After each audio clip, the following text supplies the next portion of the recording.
She kind of got us a couple times, but and then I just love how we stayed calm and confident and got that 8-run inning in the third, I believe. So it just shows we see a pitcher once through the lineup what we can do and how dynamic we are. Jada Cody again, the 3-run homer. I know she was proud yesterday about hitting one to right field, hits one to center. Fastest night ever to drive in 30 runs in a season, only in 22 games, breaking Stephanie Best's record, which that's pretty significant. Yeah, I know we keep talking about it, but rightfully so. And you started her at second today. Yeah, we were just trying to get the lineup going.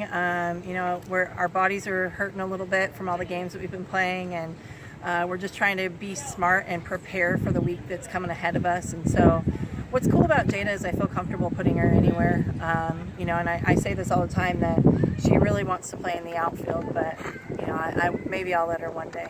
But it just speaks to her really as a person and as an athlete to be able to do that so quickly and even have one weekend where I think she got one hit, or 1 week where she got one hit. So I think she really did all of that in 3 weeks, which is pretty cool.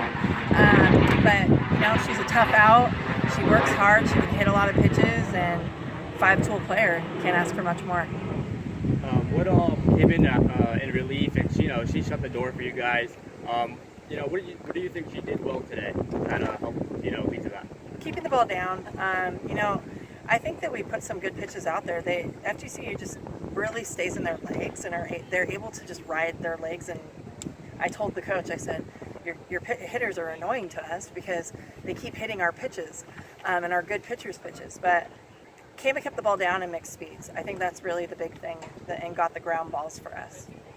Janisha had a great weekend. This was a big weekend for her, obviously, facing her former team. You don't know how a player's going to react to it. She was locked in from day one and really was set the tone at the leadoff spot. Yeah, she's starting to turn a corner using her, her offense, her triple threat. She's able to put the ball on the ground, lay down a bunt, and now she's hitting away. So it's nice to see that. And, typically if it's a single for her, it turns into a double really quickly. Now you go on the West Coast. Tough competition. We'll talk about the first one in a little bit, but just talk about the overall West Coast trips. Not the first time you're taking the program to the West Coast, but there are a lot of these players. It'll be the first time. They'll be on a lengthy trip. So just talk about this West Coast trip. Yeah, it's going to bring up different things that we're going to have to learn and grow through, but it's going to be huge for us because if we want to continue to play the way we're playing and be in the game and in the tournament late in the season, we're going to have to be able to travel and do those things and play those tough teams. And so what better way to do it than before conference even starts? Of course, you're going to open at Pacific, a return for you. I think you told me it's the first time you'll be the opposing head coach there. You haven't been there in about a decade on the field. What is that going to be like for you now that it's here? I know you've kind of put it behind you, but it's here.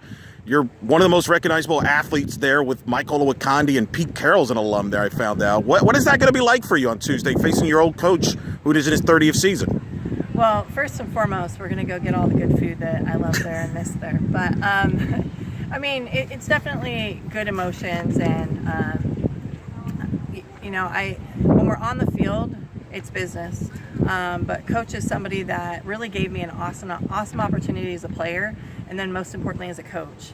And that's, I didn't know what I was going to do. I thought I was going to go into the medical field, and he asked me to stay back and be a pitching coach. And, 20 years later, here I am. So it's pretty incredible to be able to go and be a part of his 30th year, and, just be back at home with a lot of my old teammates are going to come to the game. And I really I'm super proud of our team, and I want to share our team with my teammates because it's kind of like a mom, sharing her little bear cubs. But it's exciting.